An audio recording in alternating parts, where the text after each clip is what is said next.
갈릴리 해변에서 사람들에게 많은 비유로 하나님 나라에 대해서 가르치셨어요. 저희가 지난 두 주를 그 하나님 나라 비유, 씨 뿌리는 자의 비유, 그리고 또 스스로 자라는 씨의 비유, 겨자 씨의 비유, 또 등불의 비유, 이런 비유들을 쭉 배웠습니다. 그런데 예수님이 종일 그렇게 말씀을 가르치시다가 오늘 본문의 35절에 보니까 해 저물 때 제자들에게 호수 반대편으로 가자 이렇게 말씀하십니다.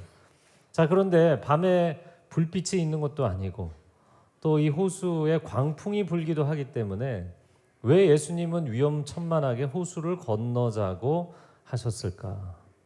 제가 어제 오후에 여러분 비가 와서 밖에 안 나가신 분들도 많지만 저는 아내하고 요 앞에 팔봉산 아시죠? 봉우리가 8개 있습니다. 굉장히 멋있거든요. 그래서 다녀왔는데 비가 오기는 하지만 공기도 맑고 산세도 훌륭하고 아주 좋았습니다. 근데 가면서 제가 운전하면서 그런 얘기 했거든요. 이렇게 비 오는 날 래프팅하면 안 된다, 위험하다 뭐 그런 얘기 했거든요. 그런데 돌아오면서 보니까 비가 오는데도 래프팅을 하고 나오는 사람들이 있더라고요. 그 천에서. 물론 어제 뭐 폭우가 내리지는 않았지만 여러분 언제나 이 안전사고라는 것은 사전에 예방을 해야 되는 거잖아요. 그런데 왜 예수님은 밤이 되었는데도 그 위험하게 호수를 건너자고 하셨을까? 정말 광풍이라도 불면 목숨을 건 시도이고 위험천만한 일이었습니다. 예수님이 시간을 아끼시려고 야간 열차를 타는 기분으로 그렇게 가신 것일까?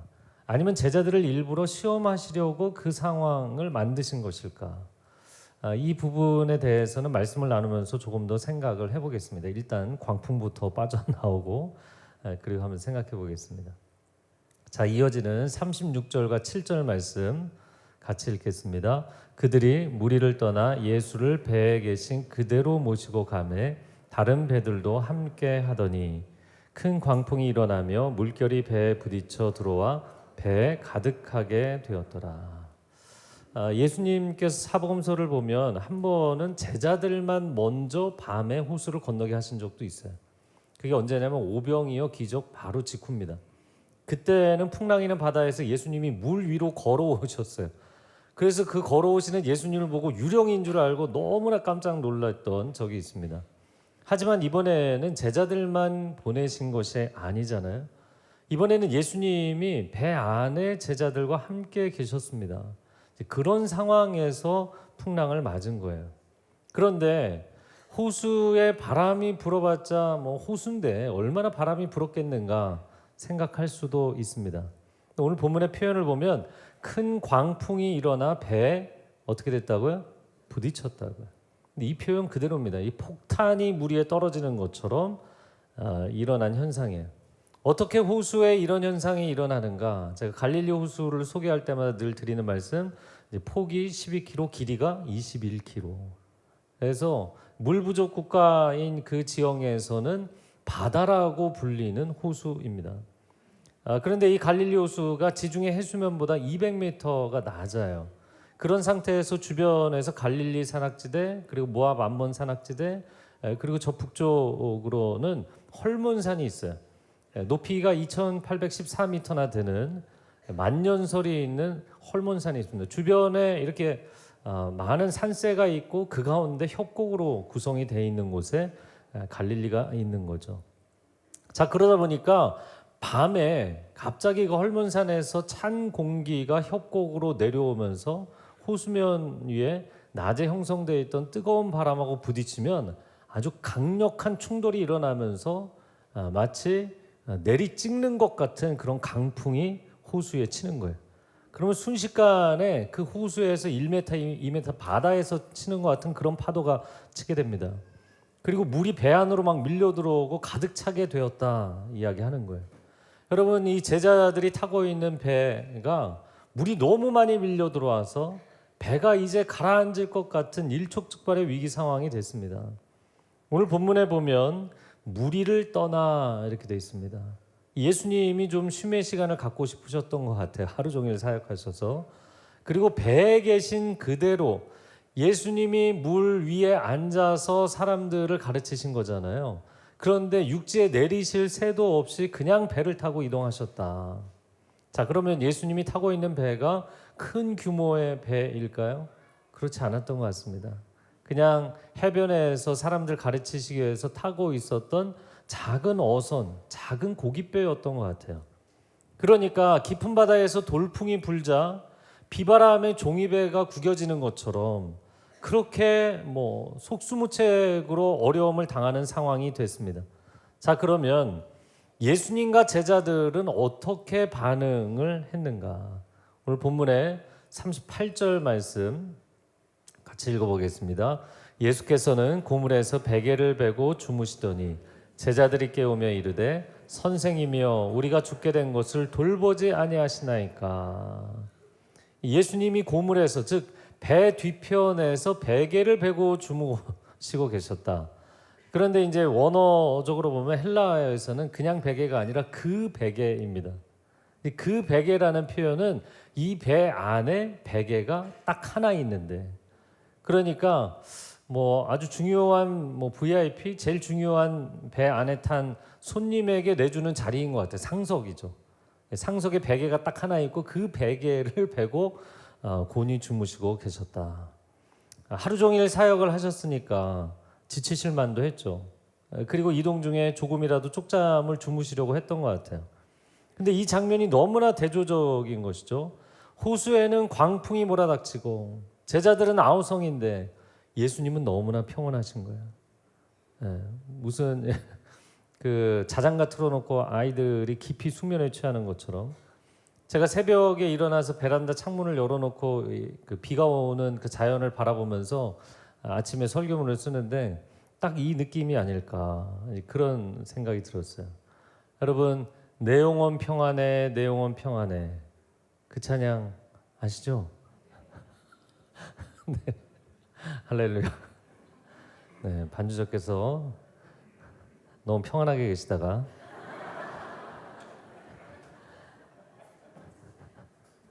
네, 우리 이 찬양 같이 해봤으면 좋겠는데요. 내 영혼 평안해, 내 영혼 평안해.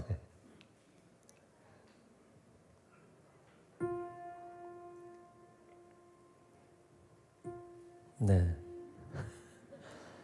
내 영혼 평안해, 평안해,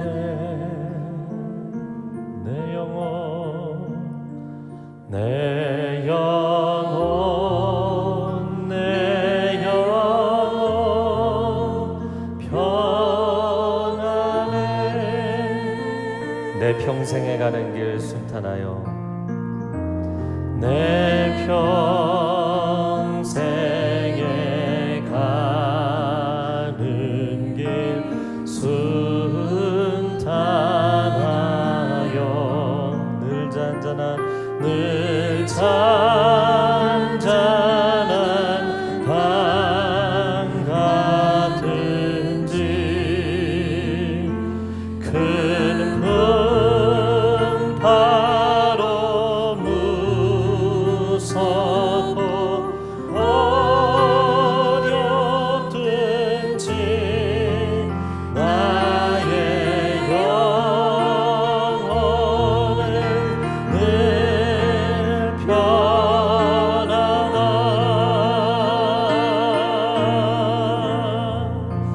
내 영혼, 내 영혼 평안해. 내 영혼, 내 영혼 평안해.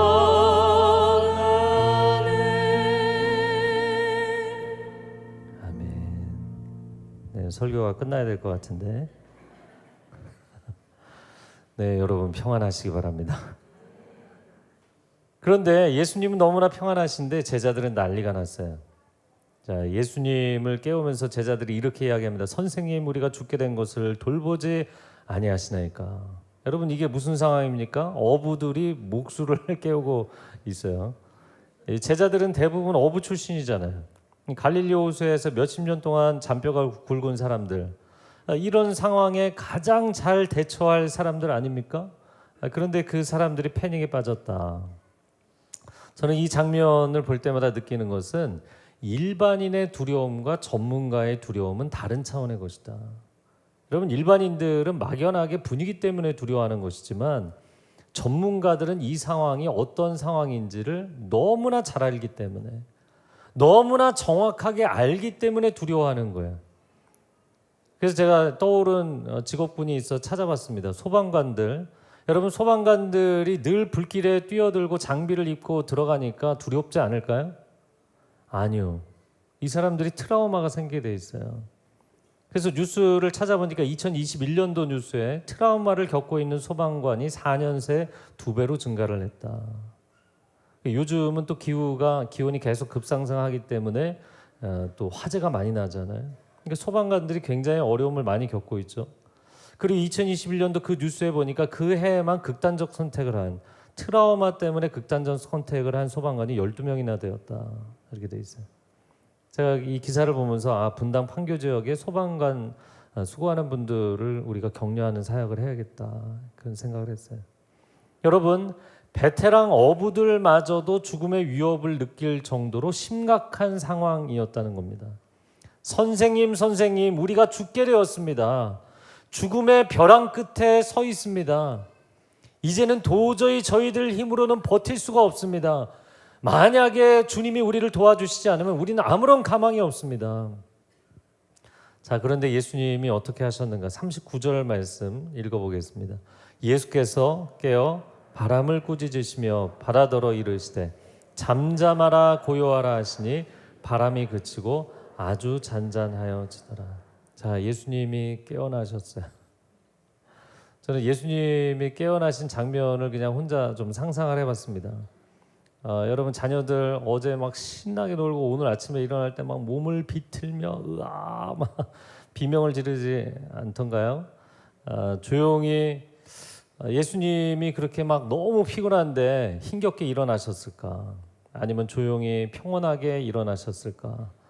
눈은 여전히 졸린 채로 계셨을까?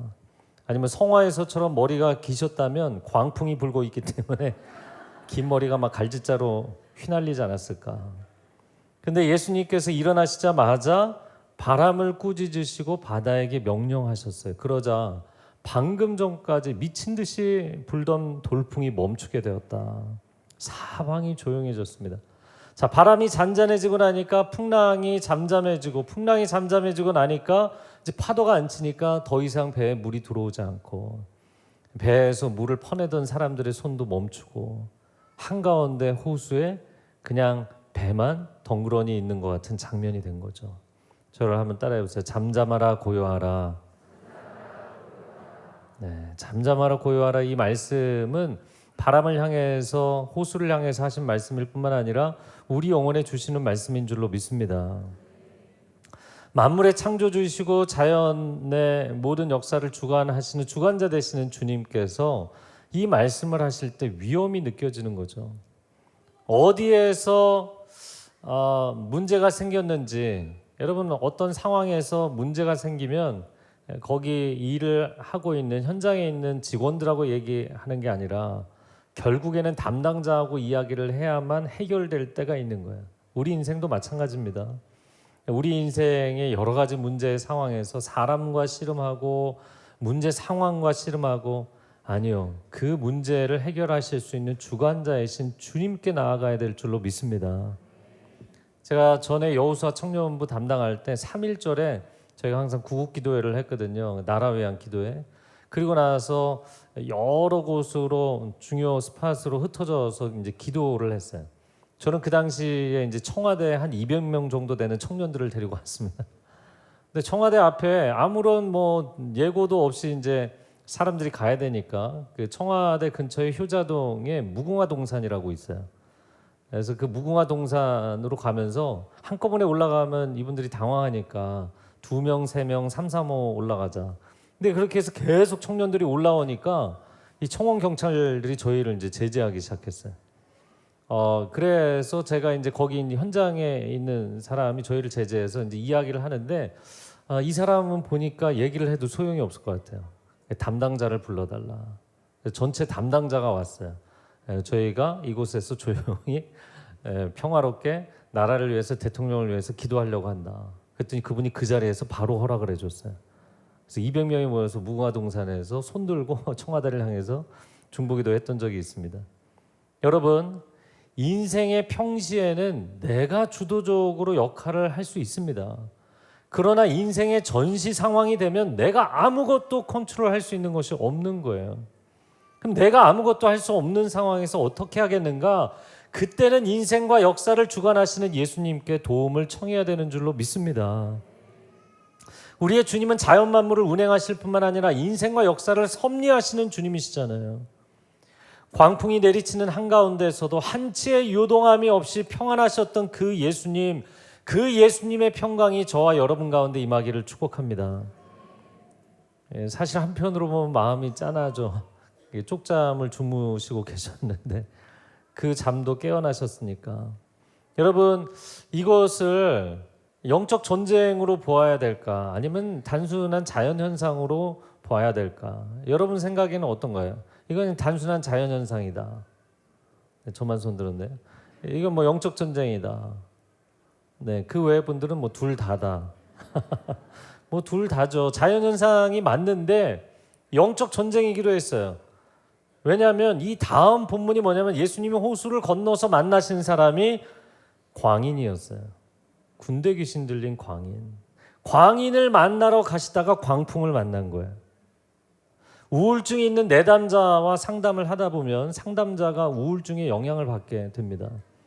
귀신 들린 사람 만나서 치유 사역하고 기도 사역하다 보면 귀신들이 기도자를 공격하기도 합니다. 여러 가지 영적인 문제, 내적인 문제를 갖고 있는 사람들을 도와주려고 하면 여러분 그 문제가 역으로 역풍이 불 때가 있어요. 광인을 자유케 하러 가시는 주님의 앞길을 광풍이 막아섰어요. 마치 사도 바울이 내가 로마도 보아야 하리라. 로마로 가는 배 안에서 유라굴로 광풍을 만났던 것처럼 복음을 전하고 영혼을 구원하는 일을 하는 데 있어서 원수는 이걸 가로막고자 하는 것이죠. 여러분, 목회자들을 위해서 중보기도 해주시기 바랍니다. 그리고 복음 사역을 하는 성도들을 위해서 서로가 중보기도 해주시기 바랍니다. 우리는 이 영적 전쟁에서 반드시 승리할 줄로 믿습니다. 우리의 힘으로 승리하는 것이 아니라 잠잠하라 고요하라 명하시는 그 예수 그리스도의 권능으로 승리하게 될 줄로 믿습니다. 마지막 40절 말씀 같이 읽어볼까요? 시작. 이에 제자들에게 이르시되 어찌하여 이렇게 무서워하느냐? 너희가 어찌 믿음이 없느냐? 예수님이 제자들에게 왜 무서워하느냐? 왜 믿음이 없느냐? 근데 헬라어 원문에는 왜 여전히 믿음이 없느냐 이렇게 표현하셨어요. 그래서 하루 종일 하나님 나라에 대해서 말씀하셨는데 왜 너희에게는 그 겨자씨만한 믿음이 없느냐? 이제 그 얘기를 하신 거예요. 제자들은 광풍 때문에도 당황했는데 죽을 상황에서 죽을 것 같다고 외쳤다고 해서 혼나니까 그것도 당황스러웠을 것 같습니다. 어떻게 이런 상황에서 사람이 무서워하지 않겠는가? 여러분, 예수님은 왜 믿음이 없다고 그들을 책망하셨을까? 우리도 우리 인생의 폭풍우를 만났을 때 주님, 제가 죽게 생겼습니다. 저를 돌보아 주셔야 되지 않겠습니까? 그렇게 기도하게 되잖아요. 게다가 이 광풍을 맞은 이유가 무엇이냐면 내가 건너가겠다고 한 것이 아니라 예수님이 가자고 하신 거예요. 그러니까 예수님이 끌고 들어오셨잖아요. 그런데도 나를 혼내시니까 이제 섭섭한 마음이 들 수 있죠. 몇 가지를 생각해 보겠습니다. 첫 번째는 당연히 우리는 이런 상황에서 두려움을 경험하게 됩니다. 두려울 수밖에 없어요. 한 이틀 전인가요? 국내선에서 한 승객이 약간 제가 볼 때는 공황장애가 있던 분이었던 것 같아요. 비행기가 그래도 랜딩할 때여서 다행이긴 한데 한 상공 250m에서 비행기 기내 문을 열어버렸잖아요. 사람들이 막 다 빨려나갈 분위기가 되니까 패닉이 된 거죠. 근데 이 사람이 이 공황장애가 있으니까 이제 두려움에 빠졌던 거죠. 그리고 자기가 두려워하는 일이 그 사람의 인생에 벌어지게 돼 있거든요. 죽을까 봐 두려움은 죽음을 초래하게 돼 있어요. 여러분, 상황으로 인해서 두려워하는 것이 아니라 주님을 주목하여 바라보시기를 바랍니다. 예수님이야말로 풍랑을 잠재우실 수 있는 분이니까 두렵지 않으시겠지만 우리는 두렵습니다. 이 상황이 되면 죽을까 봐 두렵게 되어 있습니다. 여러분, 죽을까 봐 두려우세요? 네, 그런 상황에 안 처해 보셔서 그런가요? 사람이 죽을 것 같다는 느낌이 딱 들 때 두려움이 오는 거예요. 저도 약간의 폐쇄 공포가 있는데 막 숨이 막힐 것 같고 쓰러질 것 같고 죽을 것 같고 그런 느낌이 들 때 있죠. 그런데 느낌이죠. 실제로 그건 아니죠. 이제 자기의 내면, 자기의 의식 상태를 알 필요가 있는 거거든요. 자, 그런데 예수님은 풍랑을 잠재우실 수 있기 때문에 두렵지 않은 것인가? 그런데 동시에 예수님은 죽음을 각오하셨기 때문에 두렵지 않은 거예요. 죽으면 되지. 죽음을 각오하면 사람이 두려울 게 없어져요. 세상을 두려워하는 것이 아니라 세상이 그 사람을 두려워하게 돼 있어요. 죽음을 각오한 사람들. 여러분, 믿음이라는 것은 인격적이고 관계적인 것입니다. 믿음은 믿음의 대상이 분명히 있는 거예요. 그러므로 나의 믿음 주께 있네, 오늘 찬양을 했잖아요. 찬양팀에서 너무 귀한 찬양해 주셨는데 우리의 믿음의 대상이 누구인가? 나 자신을 믿는 것인가? 예수님을 믿는 것인가? 이건 다르다는 것이죠. 여러분, 나 자신을 믿는 것이 아니라 예수님을 믿는 믿음이 되시기를 바랍니다. 예수님이 어느 정도 일정한 정도 나에게 지혜와 힘과 능력을 주셔서 내가 전문성을 키워서 나 자신을 믿는 것이 신앙생활이라고 생각하시면 안 돼요. 아니요. 정말 나의 전문성으로도 나의 경험으로도 나의 지식으로도 아무것도 할 수 없는 그 상황에서 주님은 나를 건지시는 줄로 믿습니다. 두 번째, 두려움은 우리의 시야를 좁히기 때문에 두려워집니다. 어느 정도 우리 시야를 좁히느냐? 예수님이 보이지 않을 정도로. 여러분, 두렵다는 것, 내가 이 상황에서 물에 빠져 죽을까 봐 두렵다는 것, 그것은 사실은 나를 주목하는 거예요. 내가 어떻게 될까 봐 두려운 거예요. 생사의 기로에서, 사업의 존폐 위기에서, 자녀들의 심각한 방황 앞에서 죽을 것처럼 두려운 거예요. 왜? 내가 나를 바라보고 있기 때문입니다. 그래서 두려움은 굉장히 여러분 안에 심리적으로 내면적으로 함몰시키는 경향이 있어요. 지금 제자들은 풍랑이는 바다에 홀로 있는 것이 아니라 예수님과 함께 있잖아요. 그런데 그 예수님을 주목하고 의지하는 것이 아니라 풍랑을 바라보고 있는 거예요. 제가 하나님의 관점이라는 책을 번역을 했는데 그 하나님의 관점에서 아주 인상 깊은 몇 가지 내용이 있어요. 그 토미 테니 목사님이 자기 어린 딸을 데리고 딸 부잣집인데 어린 딸을 데리고 동물원에 간 거예요. 근데 동물원에 놀러 갔는데 그 아이가 으르렁거리는 그 사자의 울타리 앞에서 이제 긴장하기 시작하고 급기야 이제 울기 시작하는 거죠. 아이가 처음 보는 무시무시한 사자 앞에서 어쩔 줄을 몰라 합니다. 그리고는 이 아이의 마음 가운데 무슨 생각일까요? 내가 이 자리를 벗어나고 싶다는 생각밖에 없는 거예요. 그런데 아빠는 아이에게 트라우마가 남기를 원하지 않는 거죠. 괜찮아, 딸아 괜찮아, 아빠가 있잖아. 그런데 아이는 괜찮은 거예요, 안 괜찮은 거예요? 아이는 안 괜찮은 거예요. 급기야 막 울고불고 난리가 난 거예요. 아이를 아빠가 안아줍니다. 딱 안아주면서 아빠가 너를 지키고 있잖아. 그런데 아이가 놀랍게도 그 장면이 저는 이렇게 픽처를 본 것처럼 느껴지는데 아이가 아빠 품에 꼭 안겨서도 사자를 보면서 계속 사자를 가리키면서 울고 있다는 거예요. 여러분, 우리의 인생이 주님을 주목할 것인가 아니면 상황을 주목하고 있을 것인가? 주께서 우리의 영혼에 말씀하시는 줄로 믿습니다. 잠잠하라 고요하라. 잠잠하라 고요하라. 주님의 그 음성을 들으시기를 축복합니다. 자, 세 번째는 제자들은 일정을 소화하고 있는 중이었지만 예수님은 사명을 수행하고 있는 중이었기 때문입니다. 제자들은 그냥 하루 일정을 마치고 그 다음 일정을 위해서 옮기고 있는 중이었지만 예수님은 영혼을 구원하고 하나님 나라를 세워가는 목숨을 건 사명을 감당하고 계셨던 거예요. 모세가 수명이 다하지 않았는데 하나님 불러가시잖아요. 사명이 다하니까. 하나님의 사람들은 수명이 다할 때 떠나는 것이 아니라 사명이 다할 때 떠나는 줄로 믿습니다. 우리는 우연히 재난 때문에 아니면 질병 때문에 떠나는 것이 아니라 우리를 이 땅에 보내신 그 사명이 다할 때 떠나게 될 줄로 믿습니다. 그러므로 사명자들은 내가 뭐 어떤 상황에서 우연히 아니면 사고 때문에 떠나게 될까 두려워할 필요가 없어요. 사명자는 사명을 마치기까지 주께서 이 땅에서 우리를 세우시고 지키실 줄로 믿습니다. 그러므로 사명자는 목숨을 건 사람들이기 때문에 사탄이 그 사람을 두려워하게 돼 있어요. 우리가 저들을 두려워하는 것이 아니라 저들이 우리를 두려워하는 그런 하나님의 사람들이 되시기를 바랍니다. 마지막 네 번째, 나의 마지노선. 한번 같이 읽어볼까요? 시작. 나의 마지노선은 하나님의 출발선이 됩니다. 우리는 인생에서 내가 할 수 있는 것들이 있으면 끝까지 자기 노력으로 해보려고 합니다. 하지만 나의 모든 힘과 지혜를 동원해도 한계 상황일 때 그때 주님 앞에 무릎을 꿇는 것이죠.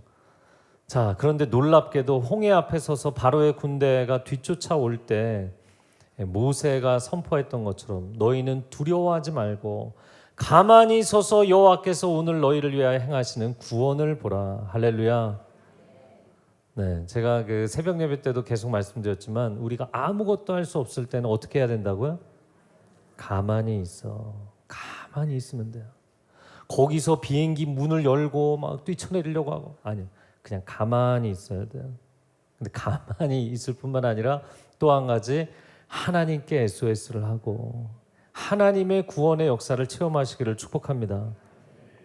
제가 대학생 때 파푸아뉴기니에 40일 동안 혼자 단기 선교를 간 적이 있어요. 선교사님 자녀들 한국어 공부도 가르쳐주고 또 선교지도 방문을 하러 갔습니다. 근데 제가 그 약속한 날짜가 되어서 토요일 날 비행기를 타고 이게 오버나잇 비행기였는데 밤 지나서 다음 날 아침 토요일 아침에 수도인 포트 모르스비 공항에 도착을 했어요. 그리고 공항에서 나왔는데 저를 픽업하러 나오셔야 하는 선교사님이 안 나오신 거예요. 기다렸어요.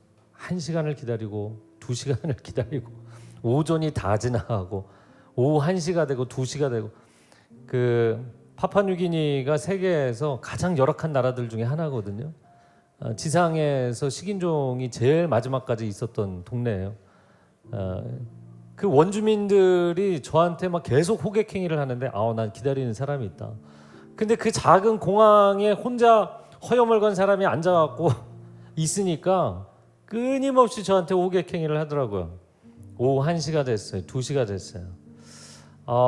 제가 안 되겠어서 이제 햄버거를 하나 사갖고 와서 그 햄버거를 먹는데 또 양고기 햄버거 냄새가 굉장히 나더라고요. 근데 하여튼간에 그걸 좀 먹고 있는데 거기 경비 서고 있는 젊은 청년이 이게 오전 내내 있었으니까 이제 그 청년하고 계속 이야기를 하다가 같이 나눠 먹자. 그래서 같이 나눠 먹고. 근데 이 청년이 도대체 어디를 가는 거냐. 그래서 내가 위클리프 바이블 트랜슬레이터즈 이게 WBT를 간다. WBT? 그런데 들어본 적이 없는데. 그러더니 그 친구가 가서 주소록을 찾아보더니 그런 거 없대요. 그래서 또 3시가 됐어요. 그래도 안 되겠어요. 이걸 이러다가 하루가 다 가게 생겼어요. 그래서 연결되어 있는 SIL이라는 그 기관이 있거든요. 그 SIL 센터를 찾아봤더니 나오는 거예요. 근데 어떻게 나오냐면 EHP라고 나오더라고요. 그래서 EHP가 뭐냐 그랬더니 이스턴 하일랜드 프로빈스, 동부 고산지대에 있대요. 그러니까 수도 포트 모르스비에서 한참을 가야 되는 거예요. 근데 제가 이제 나중에 알게 된 상황인데 그 당시에 이제 핸드폰도 없고 제가 본부에 전화했더니 토요일이어서 선교 사무실이 쉬고 있었어요. 아무도 나온 사람이 없었어요. 근데 나중에 알게 된 게 뭐냐면 저를 40일 그렇게 단기 선교를 보내면서 본부에서 연락을 안 해줬던 거예요. 제가 또 대학생이고 그 당시에는 좀 이렇게 뭐 준비가 없는 인생이었죠. 그러니까 보내주니까 난 그냥 가기만 했죠. 픽업하면 가서 섬기면 되겠지. 그럼 아무것도 없이 그냥 간 거예요. 주소도 없이 그냥 간 거예요. 그리고서는 EHP 이거를 보고 제가 도대체 무슨 생각을 했는지 여기를 가야겠다.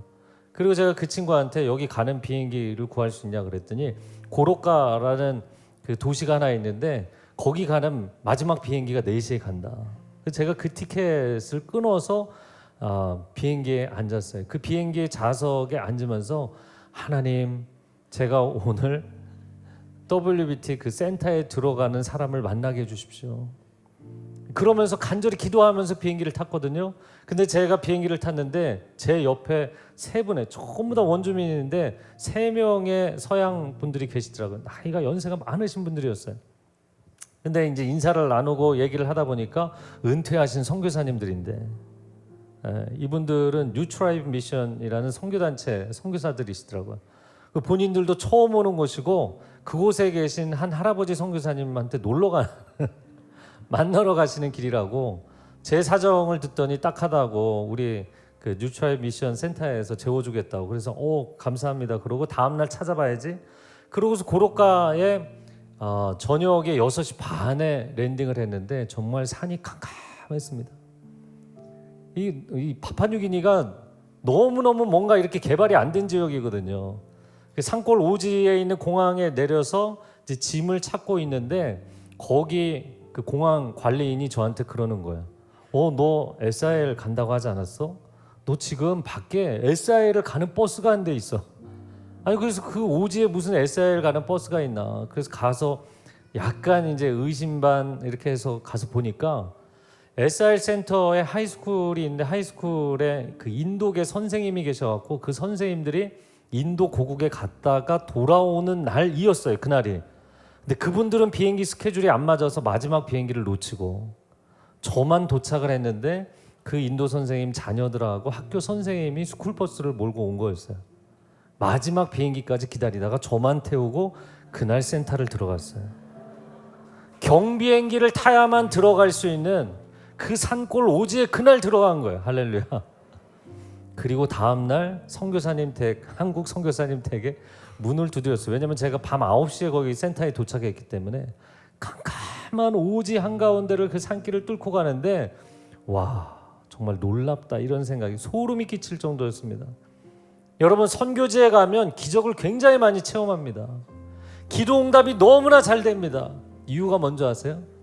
내가 할 수 있는 게 아무것도 없기 때문이에요. 여러분의 인생에 왜 내가 하나님께 도움을 구하면서도 응답을 체험하지 못하고 기적을 체험하지 못하는가? 여전히 내가 갖고 있는 리소스, 내가 갖고 있는 방법, 내가 갖고 있는 힘으로 하려고 하기 때문이에요. 나의 한계 상황은 이제 그분이 일하실 시간이 되었음을 알리는 상황인 줄로 믿습니다. 아멘. 마지막 41절 말씀 한번 같이 읽어볼까요? 그들이 심히 두려워하여 서로 말하되 그가 누구이기에 바람과 바다도 순종하는가 하였더라. 예수님이 누구이신가? 모든 상황 가운데 예수님이 누구이신가? 그분을 정확하게 바라보게 되는 저와 여러분이 되기를 축복합니다. 기도하겠습니다.